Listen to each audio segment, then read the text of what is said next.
J'ai parlé de la stabilité politique.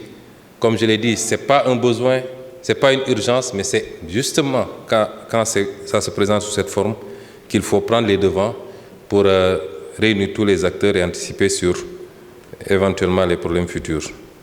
Et l'un des derniers défis que je veux soulever ici, qui est un défi extrêmement important, je le dis et je le redis. En tout cas, moi, en tant que Premier ministre du Sénégal, l'un de mes principaux combats, pour ne pas dire le principal, c'est le défi énergétique. Personne ne peut développer sérieusement et durablement un pays s'il ne gagne pas le pari énergétique. Et aujourd'hui, toutes les conditions sont réunies pour que le Sénégal puisse gagner ce pari énergétique.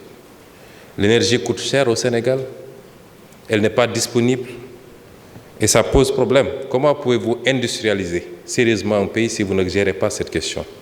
Je me suis amusé hier à demander un petit travail comparatif sur les coûts de l'énergie et vous verrez que selon les segments, nous sommes troisième le plus cher, ou deuxième le plus cher, ou quatrième le plus cher, en fonction des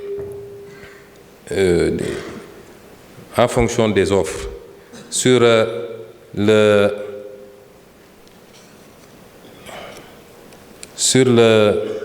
la haute tension, qui doit intéresser nos industriels, les cimenteries, en tout cas les industries lourdes, nous sommes le troisième pays le plus cher sur le barème que j'ai fait établir. Il n'y a que l'Allemagne qui est à 131 francs et le Japon qui est à 104 francs qui nous devance. Le Sénégal est à 91,84 francs.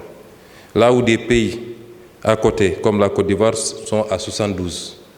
Évidemment, le choix est vite fait pour les investisseurs si on ne règle pas cette question d'aller voir ailleurs. Mais vous voyez que des pays comme le Qatar, qui est à 13 francs, l'Arabie Saoudite à 16 francs, l'Algérie à 16 francs, la Chine à 45 francs et les États-Unis à 52 francs. Quelle est la différence? C'est que ces pays-là ont des ressources naturelles dont ils se servent d'abord pour leur propre consommation avant d'exporter. Et nous avons fait le choix contraire.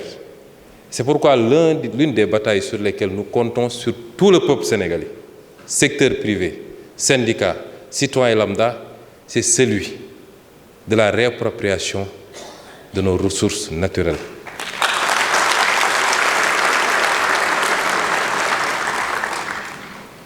Le Côte d'Ivoire utilise le gaz qu'il produit. La Côte d'Ivoire, du moins, utilise le gaz qu'elle produit.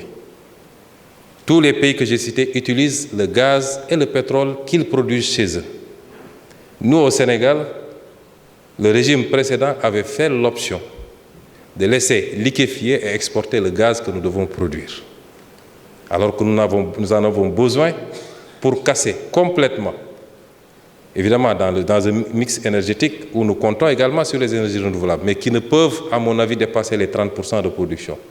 Où est-ce que vous allez trouver les 70%? Or, l'énergie la plus accessible et la moins polluante pour les énergies fossiles, c'est le gaz dont nous disposons aujourd'hui à GTA, avec la possibilité maintenant de faire des extensions Yakar Teranga, qui a une capacité beaucoup plus importante.